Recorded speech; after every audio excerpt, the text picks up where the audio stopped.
आज बहुत सारे लोगों के जीवन में मसीह में होने के बाद भी बहुत सारे दुख, बीमारियां, प्रॉब्लम्स और बहुत सारी ऐसी चीज़ें हैं, और हम कहीं भी लगता है हमें कि हम एक हारी हुई लाइफ जी रहे हैं, जबकि यीशु ने हमें जयवंत बनाया है।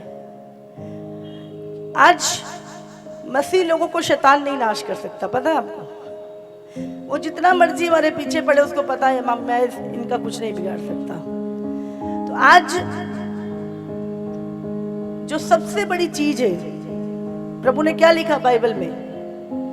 अज्ञानता के कारण मेरे लोग नाश हो रहे हैं। मेरे लोग बोला परमेश्वर ने, ना सबके लिए नहीं बात करे। उसने कहा अज्ञानता के, ज्ञान की कमी होने के कारण मेरे लोग नाश हो रहे हैं। हालेलुया। वो अज्ञानता की कौन सी ऐसी चीजें हैं जो हमें अभी तक नहीं पता? ये वचन क्या है? ये गेट है, एंट्री गेट। उसके बाद इस वचन के द्वारा जो प्रकाशन हमारे जीवन में आते हैं, वो हमें आजाद करते हैं, वो हमें बढ़ाते हैं, वो हमारी उन्नति करते हैं। हालेलुया। तो आज परमेश्वर ने बोला कि हमें अपनी पहचान में बढ़ना है, हमें अपनी पहचान को जानना है। मैं मसीह में कौन हूं? हमें लगता है कि सिर्फ यीशु मसीह के पास आ गए। आपको जब तक अपनी रियल आइडेंटिटी पता नहीं होगी, आपके अंदर से ना तो डर जाएगा ना प्रॉब्लम जाएगी। हालेलुया।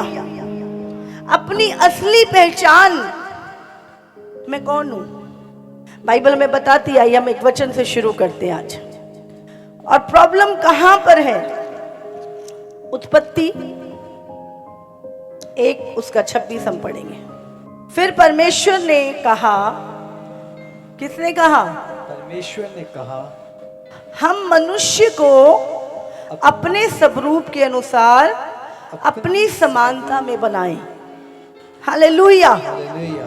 परमेश्वर ने मनुष्य को अपने स्वरूप और अपनी समानता में बनाया। किसके स्वरूप में? अपने स्वरूप में। और आगे पढ़ेंगे। और वे समुद्र की मछलियों मतलब पूरा समुद्र, हाँ, और आकाश के पक्षियों, पूरा आकाश, और घरेलू पशुओं, और पूरी पृथ्वी, और सारी पृथ्वी पर, और सब रेंगने वाले जंतुओं पर जो पृथ्वी पर रेंगते हैं अधिकार रखे। आगे। तब परमेश्वर ने मनुष्य को अपने स्वरूप के अनुसार उत्पन्न किया। हाँ, किसके द्वारा से लिखा है यहाँ पे? परमेश्वर ने मनुष्य को अपने स्वरूप के अनुसार उत्पन्न किया। अपने ही स्वरूप के अनुसार परमेश्वर ने उसको उत्पन्न किया। नर और नारी करके उसने मनुष्य की सृष्टि की। उसने मनुष्यों की सृष्टि की। हालेलुया। तो परमेश्वर ने हमें किसके स्वरूप में बनाया? और पूरी पृथ्वी का अधिकार परमेश्वर ने किसको दिया? आदम को, मनुष्य को। लेकिन आदम अपने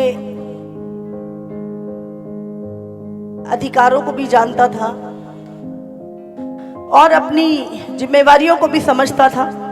उसको परमेश्वर ने जो जिम्मेवारी दी, और परमेश्वर ने अपने स्वरूप और समानता में, बाइबल में बताती है कि जब परमेश्वर ने आदम को बनाया तो जितने भी जानवर थे परमेश्वर उसके पास लाया और उसने सारे जानवरों के नाम रखे। और वो पूरी पृथ्वी के ऊपर क्या था? पूरी धरती का राजा था।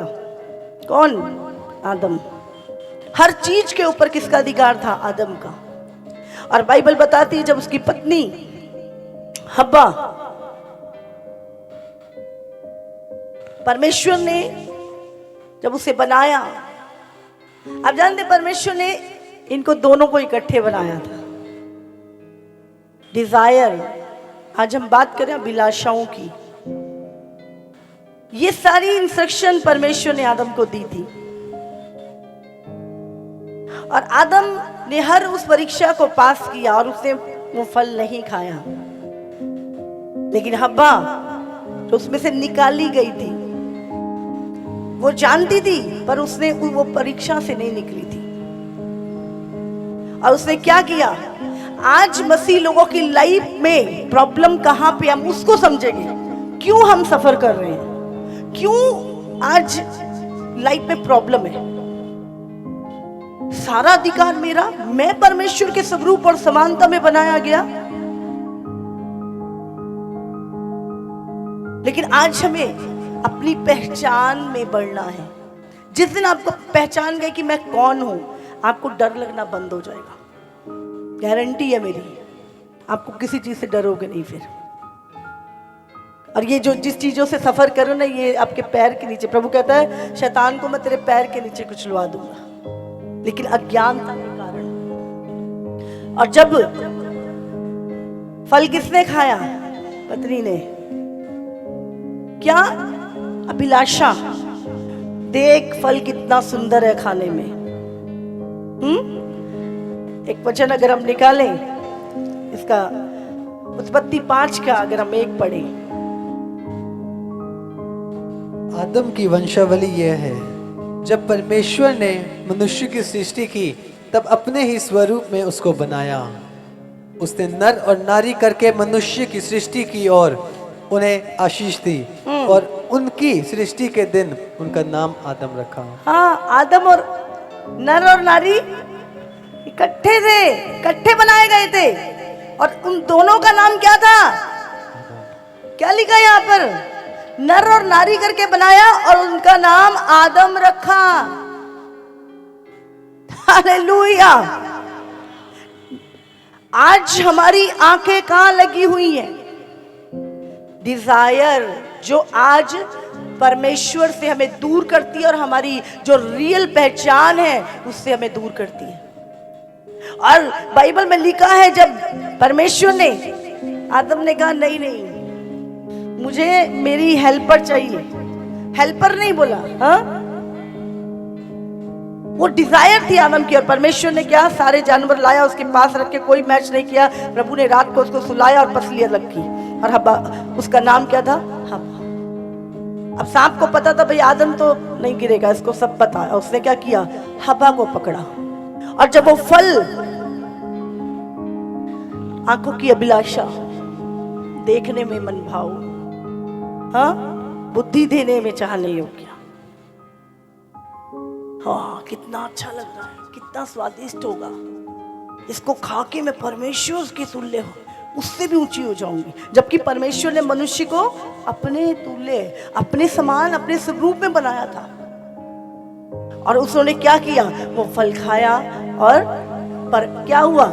परमेश्वर ने सब कुछ उनके लिए बनाया था, सारा अधिकार उनको दिया था, हर पेड़ का फल वो खा सकते थे, पर एक इंस्ट्रक्शन जो परमेश्वर ने उनको दी थी। और वहीं पर आज वही चीज, पता है आपको, आज भी वो लोगों के अंदर है। जिस जगह पे मना करो जाने के लिए, जिस काम को मना करो, सबसे ज्यादा क्यूरियोसिटी उसी चीज को करने में होती है। वहीं पे जाना है, वहीं पे क्यों मना करो, वहां पे क्या है? ये आदम से आई हैं चीजें, और वो परमेश्वर से दूर हो गया। और जब प्रभु यीशु मसीह संसार में आया, बाइबल कहती है ये पहला आदम जो परीक्षा में फेल हो गया, और इसने क्या हुआ? वो सारे अधिकार किसके पास चले गए? शैतान के हाथों में चले गए। और अब पूरे समुंदर पे, धरती पे, आकाश में किसका अधिकार हो गया? शैतान का। इस दुनिया में 2 ही ताकतें काम करती हैं, याद रखिएगा, तीसरी नहीं है। या तो शैतान की और या परमेश्वर की, या तो अंधकार है और या रोशनी है। 2 ही ताकतें काम करती हैं, और उन्हीं 2 ताकतों का इन्फ्लुएंस में लोग होते हैं। या तो वो ज्योति के, या अंधकार के, या परमेश्वर के, या शैतान के इन्फ्लुएंस में होते हैं, और उन्हीं चीजों का रिजल्ट वो काटते हैं हमेशा। और जब प्रभु यीशु मसीह धरती पर आया, और जब 30 साल की उम्र में यीशु मसीह ने बपतिस्मा लिया। यीशु कैसे पैदा हुआ? आत्मा के द्वारा। जब मरियम गर्भवती हुई तो उसमें क्या लिखा है? स्वर्गदूत ने कहा, उसने कहा मैं कैसे बच्चा होगा, मैं तो किसी पुरुष को जानती भी नहीं। उसने कहा पवित्र आत्मा तुझ पर उतरेगा और तू पुत्र जनेगी और उसका नाम यीशु होगा और वो लोगों को उनके पापों से आजाद कराएगा। तो आत्मा के द्वारा अगर पैदा हो सकते हैं तो आत्मा की भाषा भी हो सकती है। हाँ, आत्मा काम भी करता है। तो जब यीशु मसीह इस धरती पर आया और जब 30 साल की उम्र में उसने बपतिस्मा लिया और ऊपर से आकाशवाणी हुई, ये मेरा प्रिय पुत्र है, इसकी सुनो। और प्रभु यीशु मसीह उसके बाद बाइबल में लिखा है बपतिस्मा होने के बाद ही आत्मा उसको जंगल में ले गया और जंगल में ले जाकर क्या हुआ? परीक्षा। किस चीज की परीक्षा? पेट। सबसे पापी पेट कराता है सारे पाप, है ना? तो सबसे पहले यीशु मसीह 40 दिन उपवास में रहा, उसने कुछ नहीं खाया पिया और बाइबल में लिखा है 40 दिन के बाद शैतान आया परीक्षा लेने। पहला आदम क्या हुआ था परीक्षा में? क्या हुए? वो फेल हो गए थे। अभी ये क्या? अंतिम आदम। और इस क्या किया? ये रोटियां, ये पत्थर रोटियां बना दी। वो जानता था यीशु मसीह की काबिलियत को, उसकी योग्यता को, उसकी एबिलिटी को, वो जानता था कि ये कर सकता है। पर यीशु मसीह ने किया क्या? यीशु मसीह ने क्या बोला? मनुष्य केवल रोटी से नहीं पर परमेश्वर के निकले हुए हर एक वचन के द्वारा जीवित रहेगा। हालेलुया। तो मनुष्य केवल रोटी से नहीं, अभिलाषा। उसके बाद कहता है ये देख, सब कुछ, सारे संसार का धन दौलत शौहरत, पूरी दुनिया की हर एक चीज यीशु के आगे रखी। बोला ये सब तुझे दे दूंगा, गिर के मुझे प्रणाम कर। क्या बोला यीशु मसीह ने? केवल अपने प्रभु और परमेश्वर की आराधना कर। उसके बाद क्या बोला? अगर तू प्रभु की संतान है नीचे गिर जा। बाइबल में लिखा है परमेश्वर तुझे हाथों हाथ उठा लेगा, पत्थर से तुझे ठेस ना लगेगी। यीशु ने कहा परमेश्वर की परीक्षा ना कर। और यीशु मसीह ने क्या किया? वो टेस्ट को पास किया। समझ रहे? उस टेस्ट को पास किया। शरीर में था उस टाइम पर, परमेश्वर का आत्मा से जन्मा पहलोटा था वो। और उसके बाद यीशु ने मुर्दों को जिंदा किया, अंधों को दिखाया, हर चीज जो एक व्यक्ति परमेश्वर से उम्मीद करता, आशा करता है, वो सब यीशु ने किया। और उसके बाद प्रभु यीशु मसीह ने, अब बताओ यीशु मसीह को क्रूस पे किसने चढ़ाया? शैतान ने? बोलो, या याजकों ने? हाँ, किसने चढ़ाया था? शैतान तो हार चुका था, परीक्षा से पास हो गया था यीशु मसीह। बलिदान कौन चढ़ाता है? पुराने नियम में हमने पढ़ा है कौन चढ़ाता बलिदान? याजक। तो यीशु को क्रूस पे किसने चढ़ाया? याजकों ने। तो यीशु मसीह किसके लिए? जब बकरे को बलि किया जाता पुराने नियम में, किसके लिए किया जाता था? हमारे पापों के लिए। तो यीशु मसीह ने क्या कोई प्रभु को मार सकता था? यीशु ने कहा कोई मुझे नहीं मार सकता, मैं अपनी मर्जी से अपने प्राणों को देता हूं ताकि उसे फिर वापस ले लूं। समझ? तो यीशु मसीह ने हमारे पाप, वो पाप ही वो कारण था जिसके कारण हम परमेश्वर से दूर हो गए थे। और यीशु मसीह ने उस शैतान को हराया और हमारे लिए बलिदान हुआ। और वो मृत्यु, परमेश्वर ने कहा जिस दिन तू पाप करेगा उस दिन मर जाएगा। लिखा पाप की मजदूरी मौत है। और यीशु मसीह ने मृत्यु को हरा के हमारा वो जीवन जो पहले था, वो जीवन जो हम खो चुके थे, वो जीवन जो प्रभु के स्वरूप और समानता में था, उसे वापस दिया। हालेलुया। इसलिए लिखा है अब जो आत्मा से जन्मा है वो परमेश्वर की संतान है। तो जब हम परमेश्वर की संतान है तो वारिस भी है। फिर परमेश्वर क्या कहता है, हमने कल भी पढ़ा था वचन, यूहन्ना 1:12 में क्या लिखा है, जितनों ने परमेश्वर पे विश्वास किया, उसके पुत्र पे विश्वास किया, वो ना तो शरीर की इच्छा से ना लहू की, वो परमेश्वर से पैदा हुए हैं। तो आपका और मेरा जन्म किससे हुआ? बोलो, लिखा नया जन्म लहू और आत्मा से, पानी से। जब यीशु मसीह क्रूस पे था तो खून और पानी उनके ऊपर हुआ और उन्होंने कहा सचमुच परमेश्वर का पुत्र है। और आज हम आत्मा के द्वारा पैदा हुए, हम वही जल और आत्मा से पैदा हुए। और आज हमारे, देखिए लोगों को ना फिजिकल बहुत हो गए हम, तो परमेश्वर क्या है, बाइबल में लिखा परमेश्वर को कभी किसी ने नहीं देखा। परमेश्वर क्या है? आत्मा है। और अब हम कौन है? जब हम आत्मा से पैदा हुए हैं तो हम आत्मा है और परमेश्वर की संतान है। हर वो चीज जो हम खो चुके थे, हमें यीशु के द्वारा अपनी पहचान वापस मिली। हालेलुया! जब पहचान वापस मिली तब यीशु मसीह ने क्या बोला? लूका 10:19 में उसने क्या बोला? मैं तुम्हें सांपों और बिच्छुओं को, हर दुष्ट की सामर्थ के ऊपर अधिकार देता हूं, किसी भी वस्तु से तुम्हारी कोई हानि नहीं होगी।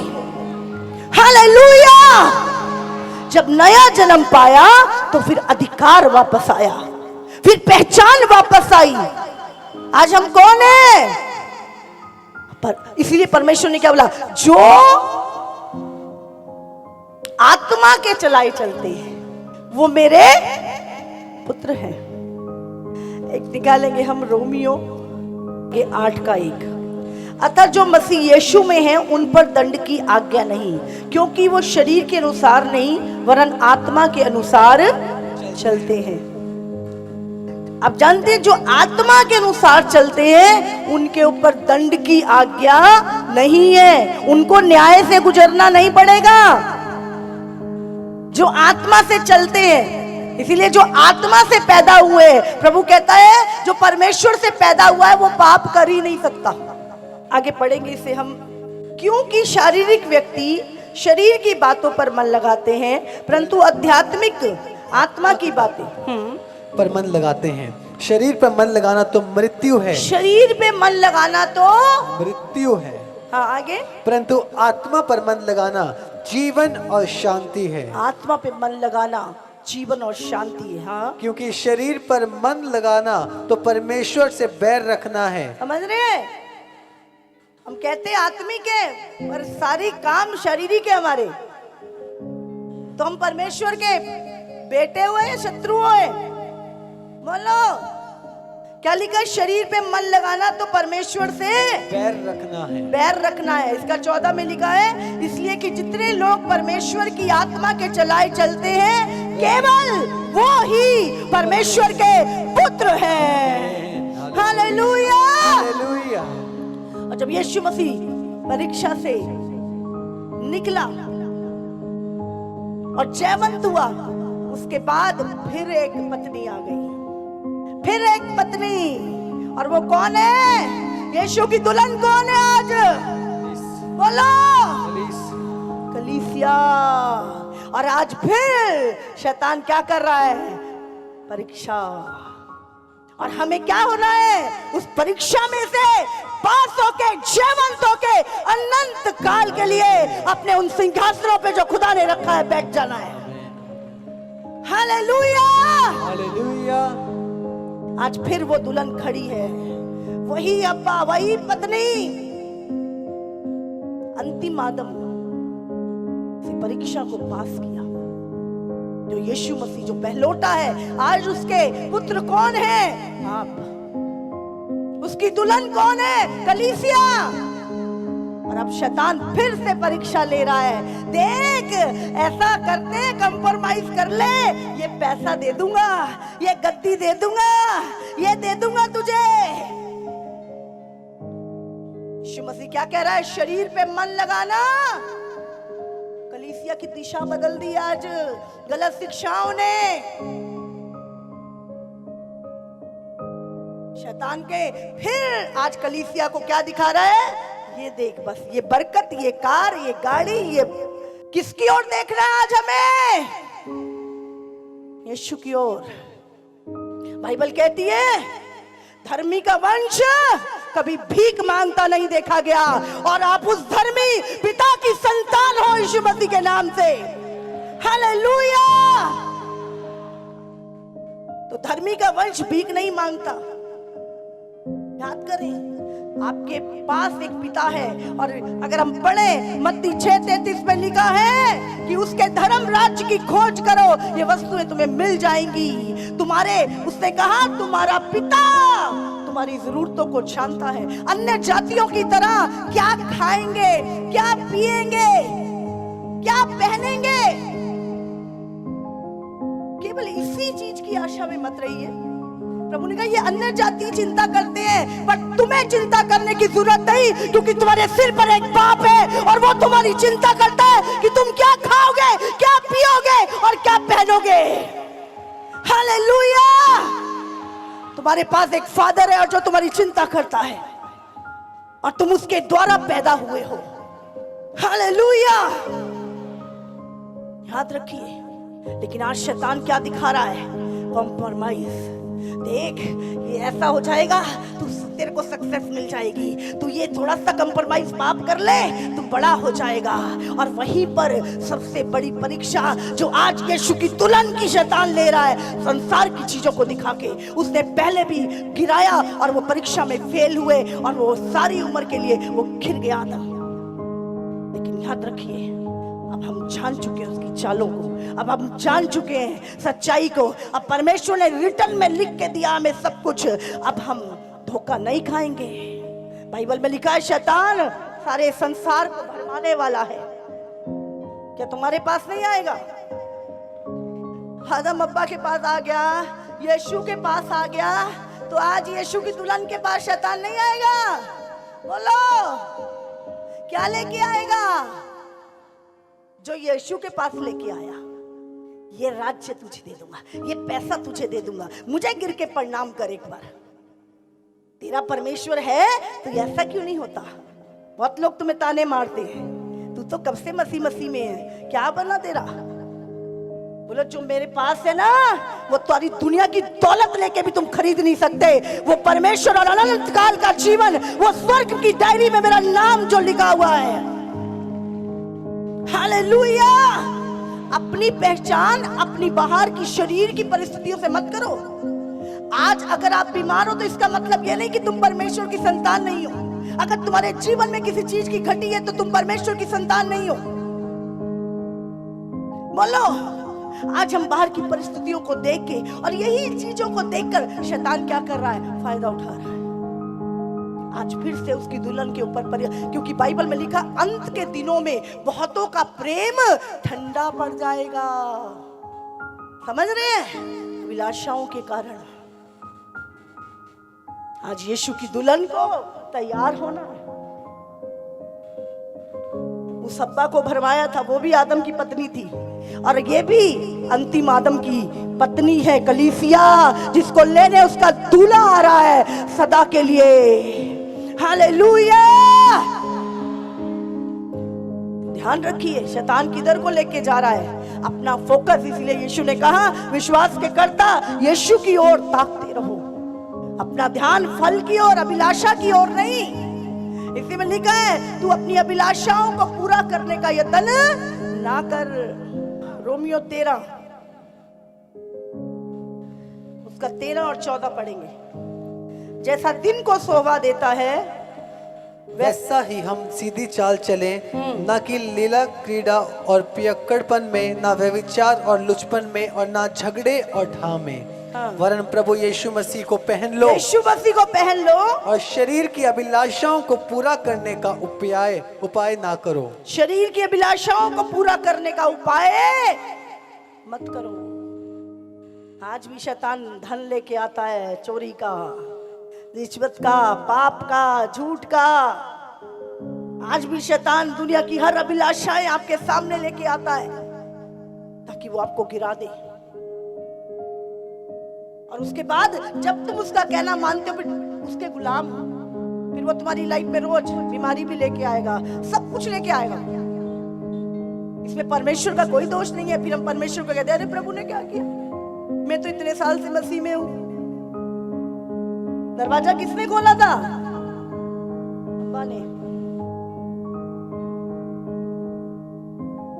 कितने समझ रहे हैं आज। और ये अंतिम समय में है हम, याद रखिए, किसी चीज की शुरुआत होती है, अंत होती है, अब अंतिम समय में है। कभी भी प्रभु का आगमन हो सकता है। ध्यान दो अपने ऊपर, क्या मैं तैयार हूं?